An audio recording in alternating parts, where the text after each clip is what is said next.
everybody's so scared of you? I heard it in his voice. I forgot to say hi. Hi, Renae. Shush your mouth. See? But, hey, nobody says I don't want to be rude to Steve. Hi, Rick. Do you see the way she said it? Hi, Rick. No, because already. Oh, God. We both put up with Steve, right, Rick? Oh, my God. You know how it is dealing with Steve. He's just something. He's a pain in the ass as you sit in your beautiful rental dress. Here we go. No, this one I overpaid for. Here we go. Okay, we just getting started. Sometimes I think that maybe we should air the pre-show. The shit 5 talking. minutes Yes. pre-clap. The That's 2 what it minutes, is. yeah. Well, welcome everybody back. We had our spring break. If you had yours, welcome back from spring break. We did miss a week, and we missed you. We did. We definitely missed you. Renae has her Simple Man cup. I do. Rick, we have something very special to tell you. Are you pregnant again? No, fuck Wait, that. No, are you crazy? Wait, are you sharing my news or your news? Because I don't think mine can officially be announced yet. Oh, we can't share your news yet? No, it's not. It's not being announced yet. Okay, so when the good news comes, Rick, we will let you know something cool has happened for Renae, and I'm very happy for her. Thank you. I'm excited. And you look beautiful in that dress that you overpaid for. That is not a rental. I can't believe I thought you were going to say I look like a teacher because I legit put it on and I was like, great. I think lately I just have a teacher thing going. It looks pretty. You look wonderful. Thank you. You look great. Lots to talk about. Holy crap. First of all, Rick, did you guys have your spring break? Yes. How did you guys spend it? Oh, just here. I had to work all week. And I was going to say, I feel like spring break needs to be 2 weeks. 1 week to like go have fun. And I think some private schools do 2 weeks, but like 1 week to go out and do stuff. And then a week just to like sort of catch back up.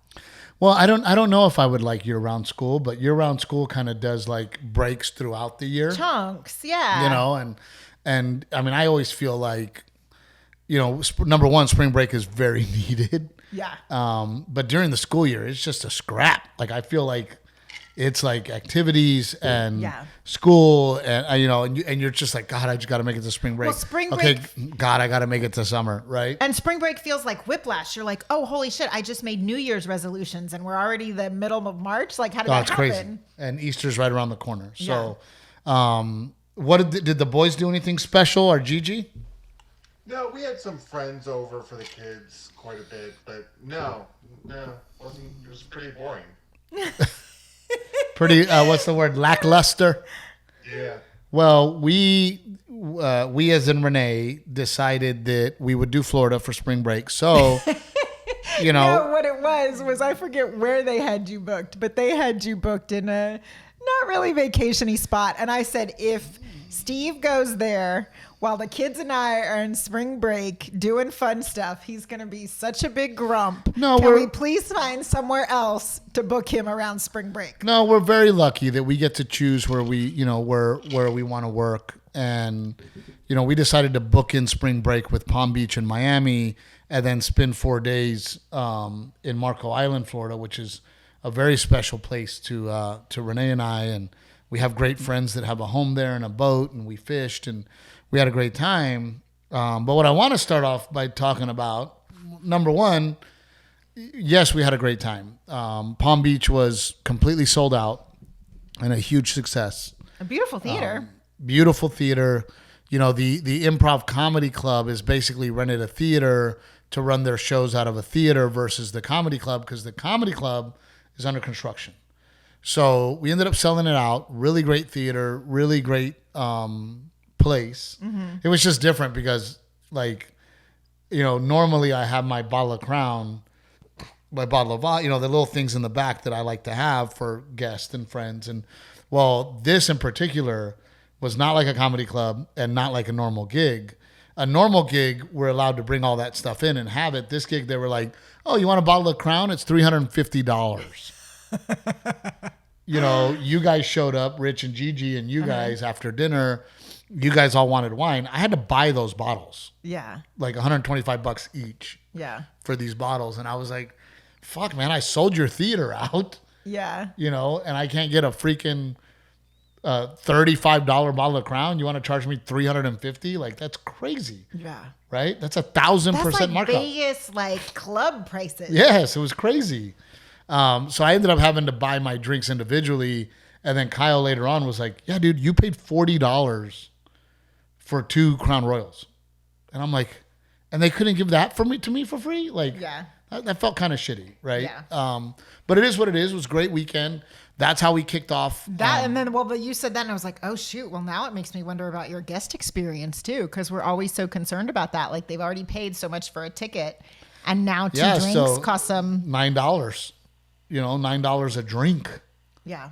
Or nine whatever. That's typical to a comedy club. I thought you were going to say more. If two crowns cost you $40, I was like, oh yeah, so it's almost $20. Yeah. A drink. You know, so it's crazy. That's a lot. But it's Palm Beach. Yeah. Yeah. Maybe they're used to it. I don't know. I don't know. Yeah. We always stay at a nice hotel there. Yeah. Renae and I, my friend Dan, he's got this app that he created. Have I told you about this, Rick? It's called Save Your Seat. And basically when you're at a resort, you can get on this app and you can pay to have your seat. Lounge, like your lounge chair by the pool reserved. You can pay for it. Yeah. And then it's yours. You don't have to run out there at whatever in the 9 a.m. when it opens. Put your sunscreen and your towel but that's also and claim your space. But that's also annoying too, right? Because how many times have we been somewhere and we're like, where are these people? Yeah.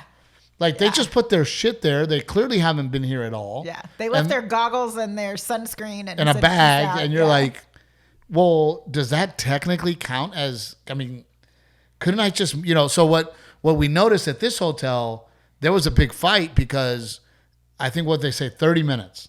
They go 30 minutes. If we don't see you in the pool and we don't see you down here, we pick your shit up and we give those chairs to somebody that's here. Yeah. So somebody behind me they didn't know. All they knew is there was open seats. Then these people came and they were like, those are our seats and we saved them. And, it turns into a thing. And they were like, no, we showed up and there was nothing they here. They gave us these seats and there was nothing here. And, so it turned into a fight. But I like Dan sitting with me. I'm like, Dan, go talk about your app. Go tell him about your app, dude. It's perfect timing. So Dan's over there politicking about I think the app's a good idea. Yeah. Because when we went to the JW Marriott in Marco, they already had a system in place there that you could pay for your seats. To reserve your seat. I think more places, especially those JWs, are doing that. Like I think the JW in San Antonio does that too, where you have to reserve your seat in advance, which a lot of people are not happy about either, because they're like, we already pay so much to be staying at this hotel, and that is so that we can enjoy your pool and your water slides, yada yada. And by the way, why do we now also have to pay $37 a chair, $40 a chair times 3? That's crazy. I know. When we have 4 family members, we're like, we're just going to get 3 seats. We'll get 3. I'm sure a lot of people are like, I'll just do 2 seats. Like the kids are going to be in the pool. It's just for the adults. Would you pay for the convenience, Rick? No. No. Well, you know what stunk too is like with kids, what you can't control is if somebody poops in the pool, then the pool is shut down for the rest of the day and you've already paid to have your damn seat the whole day. They're not refunding your money. That's what happened to us. We got down there for like an hour. We ate. The kids played in the pool, and then some kids shit in the pool. So they closed the pool. And I was like, well, wait a minute. I paid for these seats. Do I get a refund? Like, this is bullshit. Or also, like, because they were so packed, you can't just show up at the pool and be like, okay, I want to pay for my lounge chair. Like, we had to reserve our lounge chairs as soon as we checked in. And some people are even reserving them before they even arrive at the hotel. You don't know if you're going to have crappy weather. Like, one day we were so cold. We were like, we don't want to be by the pool. There was like it was like a splash pad. So they had like this mushroom that was throwing down water. Dude, our seats, it was so windy. The water was just blowing into our face. Well, we showed and I'm like, up. Awesome. We paid for this shit. Yeah, we showed up and the guy's like, well, tomorrow, these are the only 2 seats I have left. He failed to tell us it's in the splash zone. Yeah, and then everybody was like, oh, your chairs suck. I'm like, well, we paid for them. But and we save, just so everybody knows, we save our points up all year from Marriott. to use them to use them for at a swanky for hotel. that JW because literally took all my points for the year. But you know what? It was very. I had a couple things to talk about the whole situation. Number one, I really enjoyed watching Garrett kind of, because it's very spring breaky, it's very resorty. So these kids would team up to play football, and Garrett, and it's weird because, man, Garrett is such a confident, sometimes overly aggressive kid. What do you mean by overly aggressive? In what way? He has no problem fucking getting in a fight with a stranger. He has no problem grabbing a kid by the freaking shirt. Don't talk to my sister that because they were stealing the ball from his sister. Yeah. But then he's like, Dad, I don't want to play over there. And I'm like, buddy, you love playing football. No, like I'm okay. So then, I would go over there and be like, guys, can he play? And they'd be like, yeah, come on. So then Garrett would then play. But it was really cool to see the progression. And then they had this crazy, amazing arcade. Beautiful, super nice, super fucking expensive. Like Dave and Buster style. Yeah, I was laughing because Renae goes, they gave me a $25 gift card for the arcade. I go, sucker, they just want you to see it because each game, are you ready for this, Rick? Each game was $3. And that $3 on some of these games is gone in 20 seconds. Maybe that.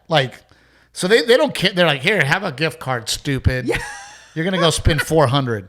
But it was really cool restaurant in there, little bowling alley.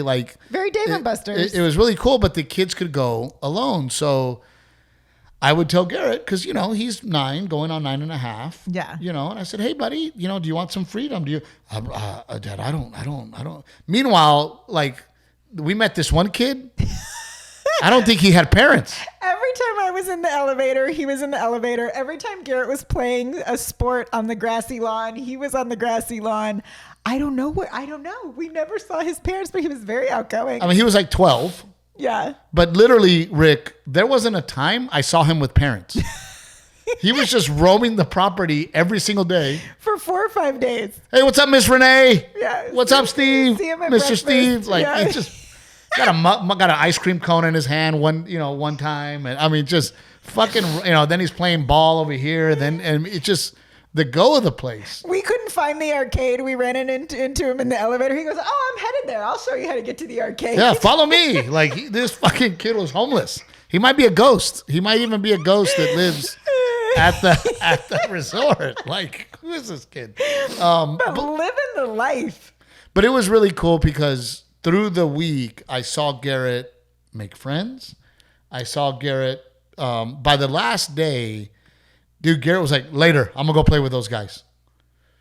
Because he already got to know them. Yeah. Over the, at breakfast, he's like, I'm done eating. Can I go play? I'm going to go play ball. Grass? Yeah. Right? So it was really cool. That was a big moment for me to see Garrett kind of, he's at that age, right, where it's time to start being a little more independent, right? And then one night he goes, Dad, can I have some independence? And I was like, yeah. I go, what do you want to do? I want to go to the arcade.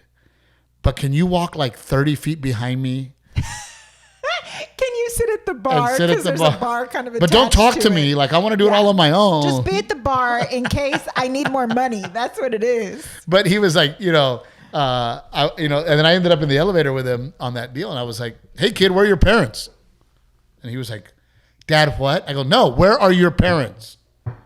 And he was like, Dad, stop. And I go, no, where are your parents? And he was like, oh, well, my parents are in their room. Where are you going? He goes, I'm going to the arcade. Right? And he goes, I go, oh, good, buddy. This is right? You trying to scare Garrett? Yeah, trying to be aggressive with him, right? To see how he responded. See how I responded. But, he would walk in front of me, and I'm watching him. And then I sit at the bar, and, he's over there playing, and then he'd look at me like, let me make sure that Dad's there. Yeah. But it was cool. And I will tell you that my favorite part was playing ball. The weather was beautiful. Garrett and I took our baseball gloves and a ball, and we would eat breakfast. The breakfast looked out to this patio and grassy, turfed field. And Garrett and I would go out there and play catch and work on grounders and just play ball together. That was really special for me, and I really enjoyed it. And it was really cool because, gosh, Rick, we had all these dads that would come up to me and they'd be like, oh my gosh, dude, like, watching you and your son play ball, I wish my son would do that with me. Or wow, man, on vacation, y'all are playing ball, and I mean, it was really cool. Yeah. It was really cool. But even when we were in West Palm, they did the first night we were there, they did a movie on their grassy lawn there. And it was The Sandlot, which is Garrett's favorite movie. And he had his baseball glove and his baseball and he was throwing it. And he's like, hey, Mom, will you throw it with me? But I had Delilah too. And she was kind of running around. So I was trying. And what did I have to do that night? I forget. You were working. You had a show. Oh, but that was at the other hotel. That was, in West Palm Beach. The Palm Beach Hotel, yeah. And what I love about baseball is there was an older couple sitting behind me and the wife goes, do you mind if my husband throws the ball with him? And I was like, no, not at all. That would be great. So this older gentleman started throwing the ball with Garrett and she and I started talking. She goes, thank you. He really loves baseball. That's making him so happy. Like hear this older man just to get to throw the ball around with Garrett. And Garrett loved it. It was awesome. It was really cool. And Delilah, baseball is like one of those sports, I feel like especially seeing it after this week, seeing the way grown men responded to you or to this kid, like throwing around a baseball. Baseball is like, it is in people's bones for life. Oh, I was the baseball dad. Like I'd walk around and people would be like, there's the baseball dad, hey, baseball dad, because everybody would see us because we'd be out there for an hour, playing ball together. And, I really enjoyed that. What I really want to talk about is, for those of you that follow the podcast, and we've talked about it before, I have a very hard time relaxing. Yeah. It's not in me to relax. Yeah. Right? Uh-huh. So Renae has had a lot of issues with me just being grumpy, and for those of you that are watching this, you go, well, you shouldn't be grumpy, Steve. Just so you guys know, 20 plus years, almost every weekend of my life is spent in a hotel. That is work for me. And I do not like hotels when I don't have to be in there. Yeah. When I don't have to be in a hotel, I don't want to be in a hotel. I want to be at home. And it's springtime. So I got to catch up on the yard. I got to catch up on everything, getting things in order over here. I get this anxiety of, number one, I'm not getting shit done. I'm not progressing my life. Things aren't moving. Number two, I'm in a fucking hotel room and I'm supposed to be relaxing, but it feels like work. Yeah. And I just want to be home. Yeah. So I made a real effort to just chill and try not to be grumpy. I was a little grumpy going there. And then on the way back, I tried my best to keep it together because I'll be honest with you, it was too long. I was going to say the same thing. I was going to say, one, you were really great this go round, and I'm sorry if I didn't acknowledge it or tell you, hey, thank you. No, that's me doing this now. Is like, hey, thank you. But I think probably part of the reason I didn't acknowledge it while we were there is because I was having a hard time. Like I wanted to be home and I was trying not to be. And Delilah, who loves hotels and loves to party, even she was like, when are we going home? I miss my home. Like, when are we going home? When it was time to go, she didn't want to go. But 2 days before we left, she was like, I miss my home. But there's look, and I might start a freaking war here on the podcast. But I and I think that most men, we're built to work. Yeah. We're built to do things, right? To be useful, and I'm watching it with friends of mine. I watched it with your dad, where they don't want to retire. Yeah. Because, and I remember my dad, my dad retired from the company he was at the refinery. A few years later, he goes, fuck this, and then went to go work at the base. And to be honest with you, had he not had the heart trouble that he had, he'd probably still be at the base. Yeah. Because I remember him telling me, he goes, retiring's the fucking worst. He goes, Steve, it's the worst. You can only fish so much. You can only golf so much. You can, I want to go to work. But there's something inherently built into men, I think, and a lot of people, that inherently speaking, I want to work. Yeah. right? And even though sometimes I go, oh my God, this work is stressing me out, the stress and the pressure is part of it, and you miss it. You know, let's be honest. Our friend Rick here, he can retire, but he doesn't. Why? Why don't you retire, Rick? Oh my God, I have no hobbies. He loves what he does. But there's a sense of responsibility that you feel, right? But still, there is a level of what, like you just said, like you can only fish so much. I don't fish, but you can only like do whatever for a short amount of time. Then you're bored out of your mind. But it also feels good to do things you are good at, right? And like Rick's good at what he does. You're good at what you do. And when you're doing things that you're good at, that feels good. But it's also an identity, right? It's your dad's identity. Yeah. I'm a hard worker. I provide for my family. That's my identity, right? I work my ass off, and I go do what I do for my family. It is one of your core beliefs. That is my that is my contribution to my family. And even though let's say your dad obviously has enough money to retire, no problem, right? He's worked hard, he's made a lot of money, and he's in a very great place. And Rick has worked hard, has made a lot of money, right? I've worked hard, I've made a lot of money. Mm-hmm. But there's still, just because you sit there and you go, okay, my family's taken care of, and here's the money for that, there's still a sense of, what am I doing? Yeah. I don't think I would feel, I don't know. I like if I woke up tomorrow and said, okay, that's it. No more comedy, no more businesses, right? And I'm going to retire. Mm-hmm. And we're going to downgrade houses and we're good, right? We'll get to live forever. I don't think I would find value in that. For me, as in my soul. Not where you are right now in your life. And also, but that's not fair because I still feel 20. I feel 20 years old.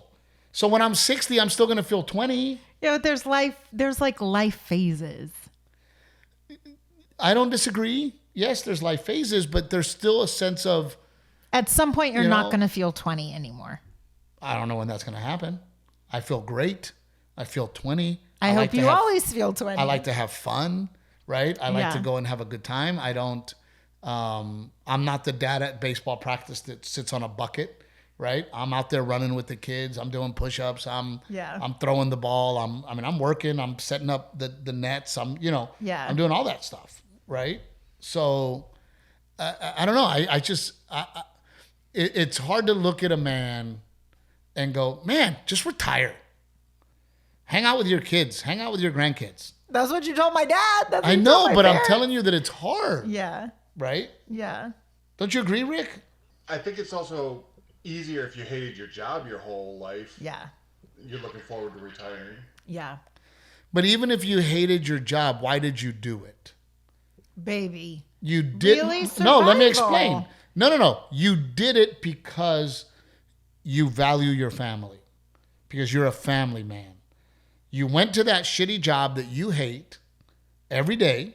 Yeah. To provide for your family. Yes, and right? if you have your 401k, so that's part of your identity. But if you have your 401k and you plan for retirement, you didn't have that kind of job, but then you've set yourself up so that you hopefully don't have to go to the shitty job you don't like every day. Well, right. So the goal would be, I think, in my opinion, is not necessarily to retire, right?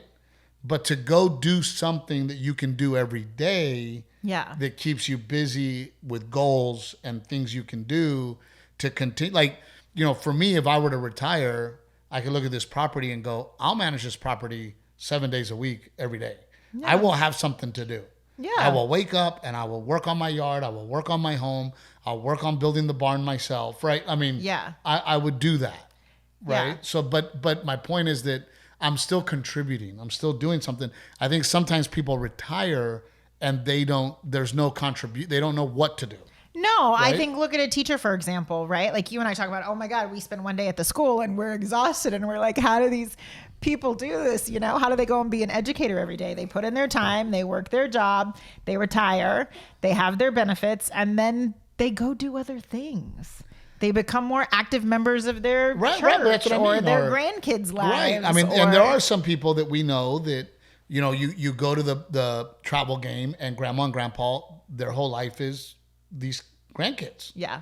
Right. But that's what I mean. They're contributing. They have a schedule. They help with the kids. Yeah. And they even say that there's studies that show grandparents that take care of their grandkids live longer. Yeah. Because they have a sense of, I got to be here for my kids. A purpose. And my grandkids. Yeah, a right? purpose. So I don't know. It's tough. I am not I cannot sit still. I do not enjoy sitting at the resort. Yeah. And to be honest with you, like I started drinking. Nice. But I don't want to, Rick. You know what I mean? I don't want to drink during the day. I don't want to just sit there and drink. Like that does not appeal to me. Yeah. But because I was bored and I was like, how do I get through this? I guess I'll have a drink. Yeah. I guess I'll have 2 drinks. I guess I'll have another drink. You didn't drink that much while we were there. I mean, I know you had a drink during the day. I drank more than normal during the day. I'm not a day drinker. Yeah. I'm a. Well, most people are not a day drinker, but that's the point. When they go on vacation, you day drink. I don't want to though. That's not like I could do that here. I could wake up and have a margarita or start drinking whiskey right now. Yeah. But it doesn't. I'd rather be doing something in the yard. I'd rather be productive. I'd rather be doing something in this. But you and I aren't daily drinkers anyway. Like there are some couples that every night at dinner they open up a bottle of wine and that's their thing. They have wine. They sit down. They have dinner. And you and I, don't open up a bottle of wine on a daily basis. No. I mean, when we do. Yeah. And we enjoy it. Yeah. You work in a comedy club. We drink. Yeah. But I mean, look, I was proud of myself that I wasn't a grumpy dickhead and I did the best I could. Even on the way home, you did really good. That's when you get extra grumpy. Especially, I noticed even more so, I think, when it's just you and I. But it's like, oh my God, dude, every weekend I'm packing a bag. I'm going through TSA. I'm parking. I'm going through TSA. I'm getting on a plane. I'm flying to wherever. I'm unpacking my clothes. I'm getting in a hotel. I'm doing a show, packing my shit again, going to another hotel. Like that, Yeah. it's fucking work for me. Yeah. And I hate it. And the one thing that gets me through it, and I will. There's few things that get me through it. Right. Yeah. Number one, I'm providing for my family. Right. Yeah. In a big way. Number two, the hour I get to spend on stage, I forget about all of it, and I enjoy being on stage. The hour after, when I'm shaking hands and taking pictures and meeting everybody and seeing all these happy faces, all of that makes it worth it. But now, and Gabriel Iglesias talked about this, but now I'm in a hotel doing all the same things, but I don't get those 2 hours. I don't get to go on stage, which is the thing that is worth being in a hotel for. Yeah. Does that make sense, Rick? Rick, I can tell he's got a thought. No, it makes no sense until you said that. Like going through TSA, if you're going on vacation, going through TSA, doing all those things, you're really excited. But for you don't even get the excitement of doing that because you do it so often. It's work. It's right. It is me literally clocking in. Yeah. Right. As soon as I park the car at the Austin airport, I'm clocking in, and it's like time to go to work, time to be away from my family. Yeah. Time to go to check into a shitty hotel. They're not shitty hotels anymore. They're all shitty. They used to be. They're all shitty. And sometimes I'm like, oh my God, because I'm literally ambassador elite with Marriott, right? Yeah. Which is the highest you can be, right? Here's what drives me crazy, Rick. I look at these people and because I'm me and I don't want to start no shit, and they're like, well, okay, sir, welcome. Breakfast is down here from 6 a.m. till 9 a.m. Continental breakfast. Your Wi-Fi is, and I'm just like, look, I've done this before. I don't need the fucking spiel. I don't need the whole thing. Give me my keys. Let me go to my fucking room. Like, please. Yeah. And then they're just giving you the spiel. okay. And they turn around the freaking paper. You're parked. This is where the elevator. I'm like, look, all the hotels are the same. I know where the elevators are. Let me just go to my room. Yeah. Because Rick, I do it. I'm clocking into work. Then on vacation, I already miss my home. I don't get to be in my home as much as I would like to be. So now my wife and my kids are asking me, hey, this 1 week that we can have off together, let's not do it at home. Let's do it at your work. Well, no, we do it at your work because you don't like taking vacation. So we just plan our vacations around your work. It's a workaround. No, I get that. And I also, like I said, watching Delilah do that slide a million times. Yeah. Playing with her in the pool, throwing her in the air, her giggling. We were doing the washing machine. I love all that, right? Yeah. And we went fishing, and watching Delilah on the boat, just looking like a little beach girl. And, Garrett caught a Goliath grouper, which was about 100 pounds. Fishing trip. It was an amazing fishing trip. I enjoy all that, the activities. Yeah. I don't enjoy the stagnant time. Yeah. And then I eat. Then I'm like, fuck it. What else y'all got on the menu?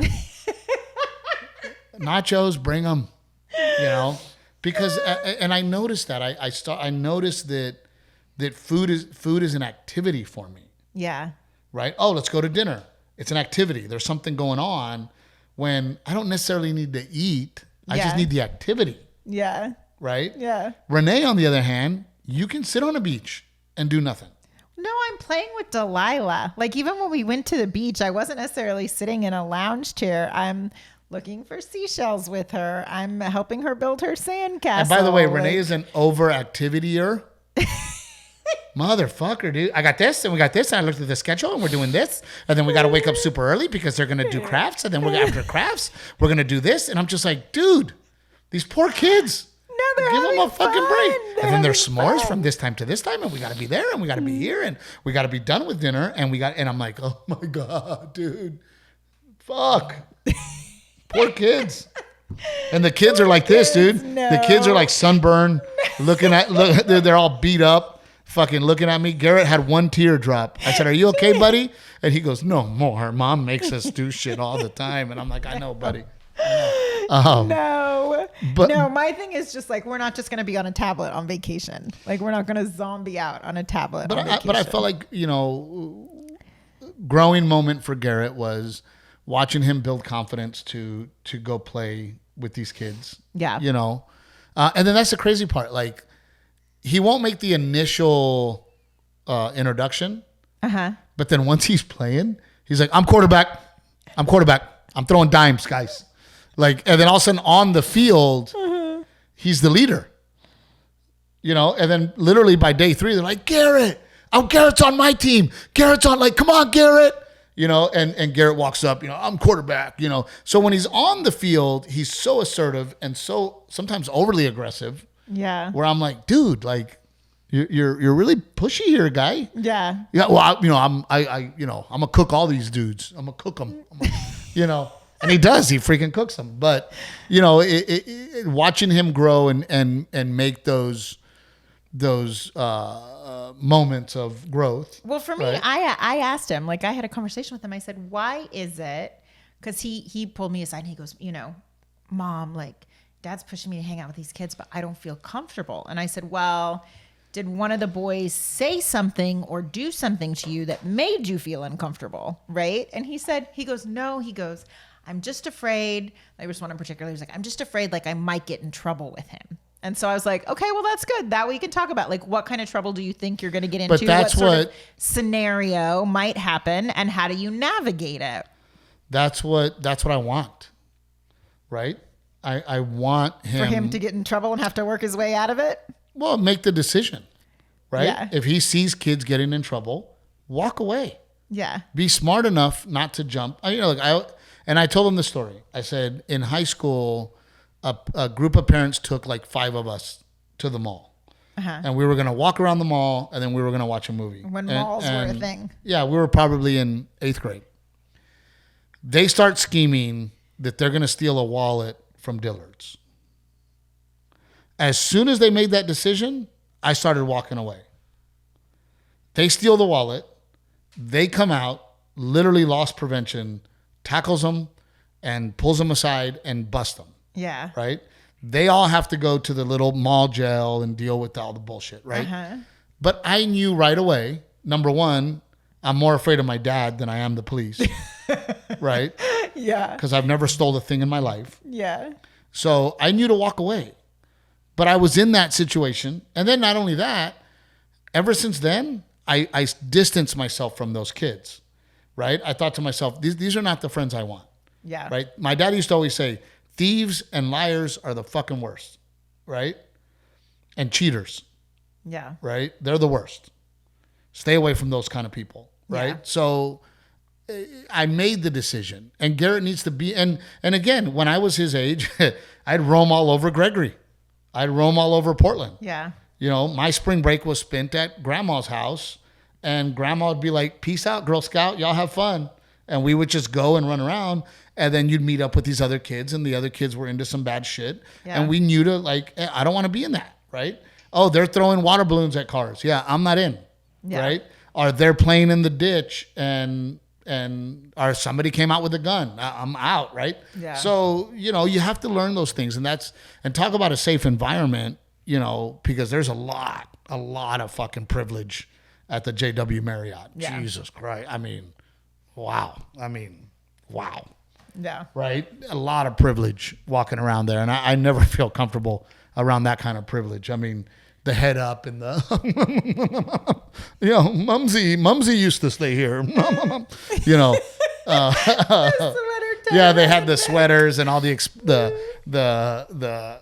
expensive, very expensive. You know, I think I might have been the only dude there without a Rolex around my wrist. But it was a good, safe place for Garrett to learn and to deal with situations. You hope, right? Yeah. I was just really proud of him for articulating that, you know, for saying Yeah. I'm uncomfortable because I'm afraid I might get in trouble. Are your kids kind of, you know, your kids seem a little shy. Are they the type, Rick, that jump in there? It's funny you say that, because when you were talking about cooking, you know, that Garrett was saying he was going to go cook everyone. Yeah. When we showed up at your house for Easter and you had the basketball hoop there, my son was like, "Oh, I'm going to go cook."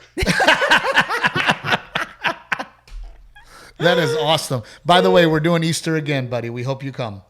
I'll be camping out the night before. Well, we'd love for you to do that too. That would be awesome. You can put an RV Yes. in the back. We have hookups. And we'll smoke meat. We'll smoke meat all night, buddy.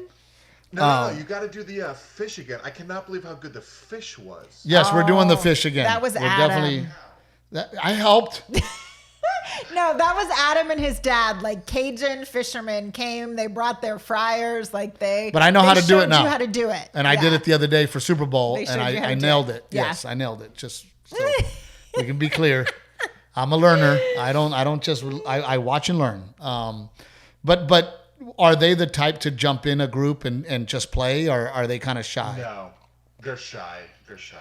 You know, and it's weird because, dude, I was always like, oh, there's kids playing over there. I'm on my way. That's Delilah. You know?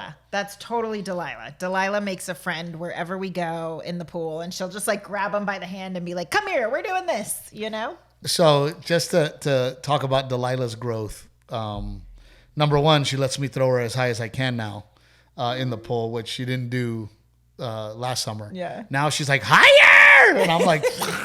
Dude, all these dads were like, holy crap, is that little girl okay? I mean, I would freaking throw her. I got massive arms, you know. So that was a lot of growth in the pool area. But it was interesting because we had gone to dinner and a little girl, so Delilah's issue right now is she loses her shit when she can't have something. The fit Or- goes from 0 to 60. Or like something that. she can't have.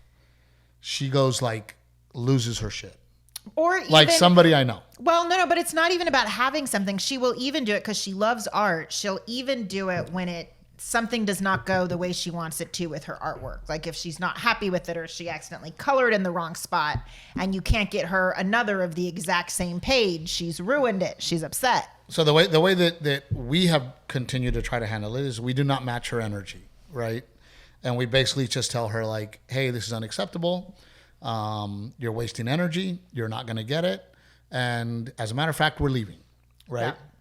Yeah. And we have had quite a bit of progression. It wasn't until we're eating dinner, girl her age. Mm-hmm. Probably a little younger. She seemed tinier. About the same. Yeah? Loses her shit. And Delilah looks at Renae like, Mom, what a baby. Like, oh my gosh, it's so loud. Like it was disrupting Delilah's dinner. She was like, look how she's acting. And I'm like, dude, that's exactly how you act. I think she also noticed how the tables around us were responding to the little girl too, you know? So there was that poor mama, because I've been there. It sucks. I didn't feel like the dad would look at me like, sorry. And I'm like, don't be sorry. Yeah. Not to us. Right. But Delilah definitely had an aha moment of, oh. Yeah, after that, when she looked like she was about to start pitching a fit, I would remind her. She would go, like, that little girl at dinner. She went, oh, like, I do not want to act that way. Yeah. So it was a really great moment, and we really saw a big growth and a big change in her, especially flying home.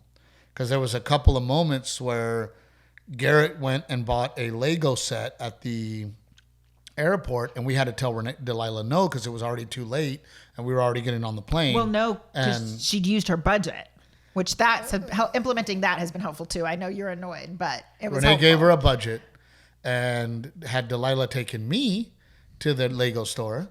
There is no budget, but no, we're sticking to it. And she had already spent her budget, and we were already getting on the plane. We told her no, and she had a moment where she was about to lose her shit. And then you could tell that she got it together, and it was because what she saw. Yeah. You think so? I think in part the budget helped too. And I was like, this is the first week we're implementing it, Steve. I was like, do not go buy her Legos. Like, help me commit to her so that this budget becomes a thing. But the idea was that like when we travel for however long, they get a budget if she wants to buy a little stuffy or whatever. But she has to like manage her money and make choices and decide what she really wants. She blew the budget day one like Mom. No, she didn't. She did a good job. She stuck to the budget, but she did. She had like 5 things she wanted to walk out of the gift shop with, and she. Well, and then the JW Marriott at the Marco Island is just wow. I mean, it really is wow. Yeah. Right. It is. I feel, and I hope I don't hurt anybody's feelings, but I feel Marriott has gone downhill. Yeah. They're not as great as they used to be. The Marriott brand used to be very like guaranteed. If I went to a Marriott, it was going to be super nice. Yeah. Do you think it's that the Marriotts have gone down or that we've become snobbier? No, I mean, what else is there, right? I mean, the Hyatts, the Marriotts. I mean, even when I do a nice Hyatt, I'm like, man, it's kind of dirty and it's just not as nice. But that JW Marriott at the Marco Island, you're like, holy crap! Like it was like a resort.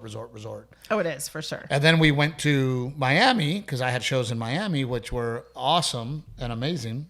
The energy in that Miami room, like always, there's always such a good energy in that Miami club when you're there. But we stayed across from Trump International in the Marriott Villas. Same thing, right? They had a catch and release pond in the back. They had activities. They had that was like a timeshare. A nice pool. It was like the Marriott timeshare, whatever. But dude, the kids were like, I don't want to do any of it. When do we go home? I think we learned, if I'm being honest, I think our like max is 4 nights. I think 3 nights away is the sweet spot, and I think our max is probably 4 nights away. Well, it was also like it crescendoed at the Marriott, right? Where it was like awesome, wow. And then when you went to the villas, they were like, yeah, all right, well, when are we going home? Like it's clearly over. Yeah. It's clearly over. like that kind of attitude or feeling, right? Yeah. But all in all, we had a great spring break as a family. I grew and I did better. Garrett grew and did better. Delilah grew and did better. Renae stayed the same. Renae does what Renae does. Renae does what she wants to do when she wants to do it. Jerk. You know what I was laughing about the comments about last week's podcast when my mic didn't work? It was almost on purpose that you purposely did not want my mic to work last week. Why? Huh? Because you were talking about how we did so good with our fight, and I was like, I give up. Like I gave up. That's what happened. I gave up. And then my mic didn't work. It was funny. What do you mean you gave up? It was like you pulled the plug. You gave up on mic. us, or you gave up on? No, not on us. No, on like you gave up on the fight. Yeah, like I was just like, okay, I give up. I don't have the fight in me. Oh God, I know the feeling. That is why you win, because I usually just go fuck it. I think Rick thinks you pulled the plug on my mic on purpose too. I would never do that. I would never do that. I would never do that. But the microphone is working now. Clearly, Captain Evil, it is working now. I always laugh. Speaking of comments. This weekend, didn't you you told me, was that this weekend that you got a woman who was like so upset about your comedy? Was that in Palm Beach or Miami? It was in Miami. Yeah. So I'm on stage, Rick, and this woman is just not having it from the gate. I mean, out of the gate. Oh my God. Shit. And I could see her like getting worked up, people around her. I usually try to ignore it and try to kind of push through it. By the way, and God, I love Miami. Miami, Palm Beach. I mean, I'm getting standing ovations when I walk out not at the end. I get them in the beginning. Like when I walk on stage, I get standing ovations. So the love in the room in Miami is super high, right?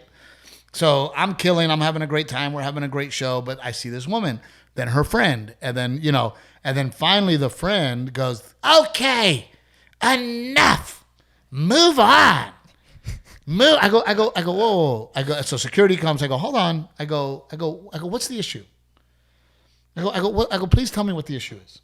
And she was like, I'm just so tired of you complaining about your wife, complaining about your kids. It's not funny. And I go, first of all, everybody else is laughing. Number one. I go, number two, I said, I always tell the truth and I tell stories about my life and my family. I go, and if you don't like that, you're more than welcome to leave.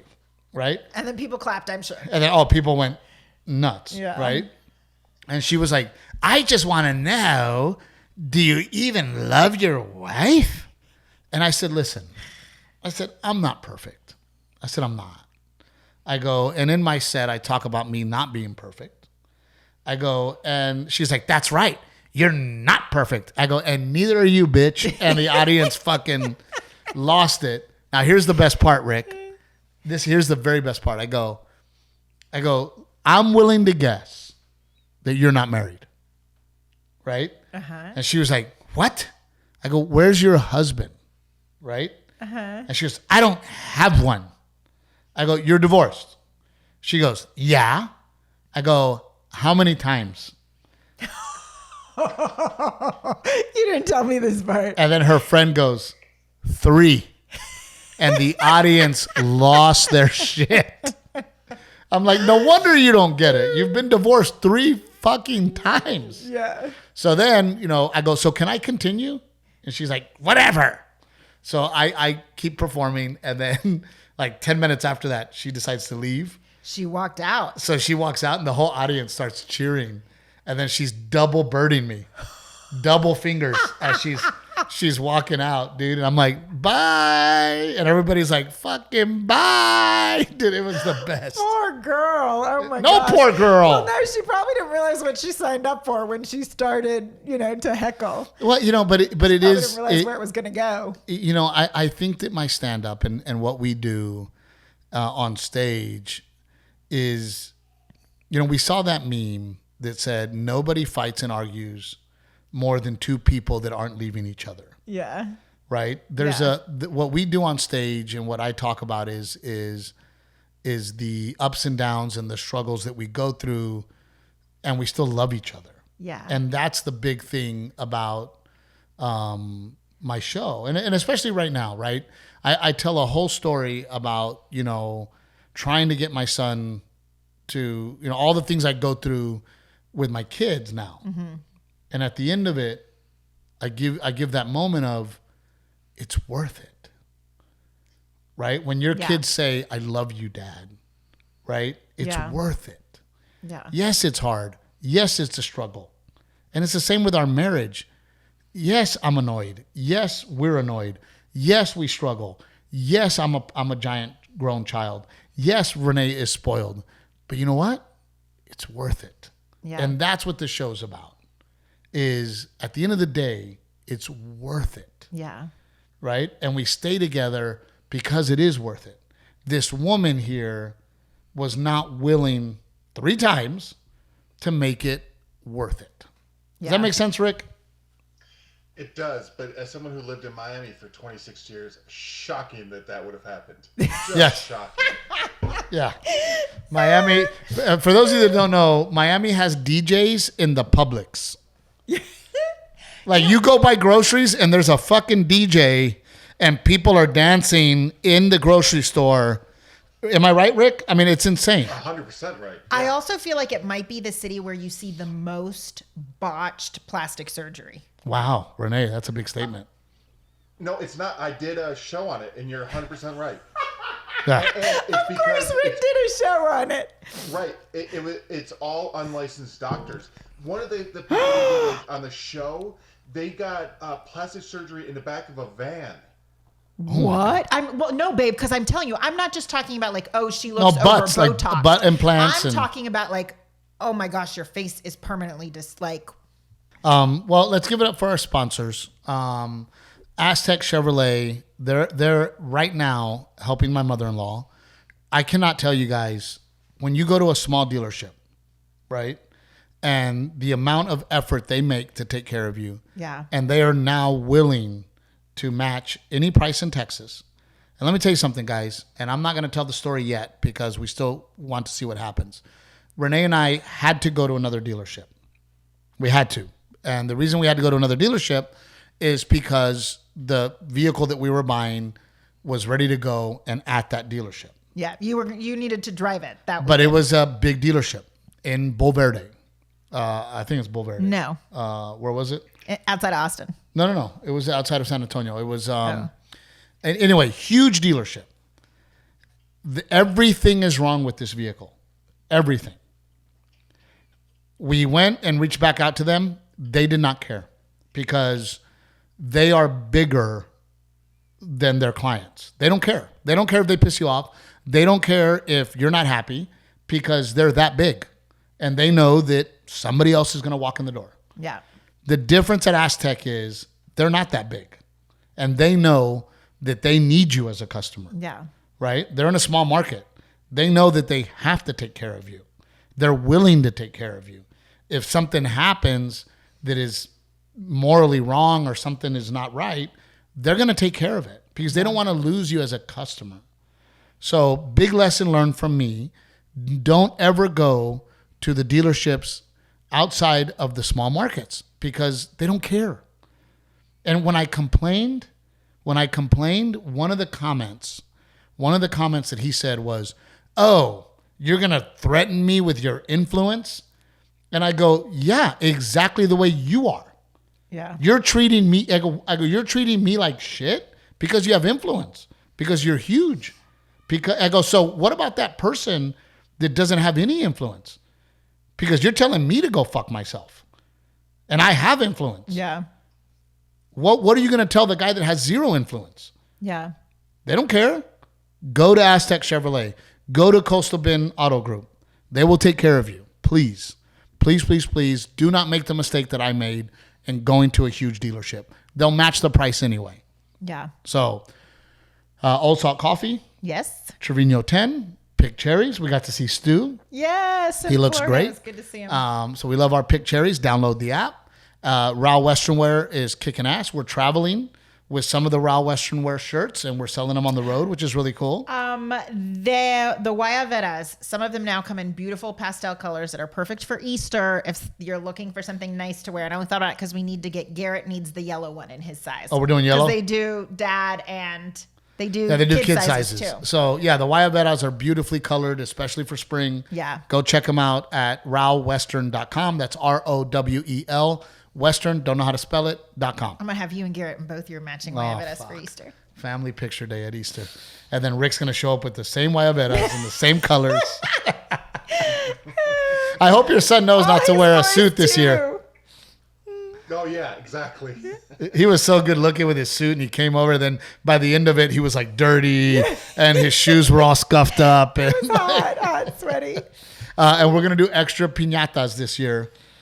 So we can have categories. There's a big issue with piñatas. So we're going to have the littles, kids the don't medium get littles, trampled. the biggers, and then the adults. So we're going to do Also, just real quick, and this is like a thank you to Rick as well. Did you realize it has been 4 years since we did I Speak Wife? My time hop reminded me. Oh my gosh. It's been 4 years That's since crazy. we did I Speak Wife. And I need to get with Rick after this phone call because I have some amazing news for him. All right, guys. Steve Trevino here. Absolutely love you guys. Thank you for joining us. We missed you last week. I'm sorry that Captain Evil's microphone did not work, but it works Yes, this week. We're back. And you look beautiful as ever. And I you, love sir. you with all my heart. Love you. And it's worth it. Later, guys.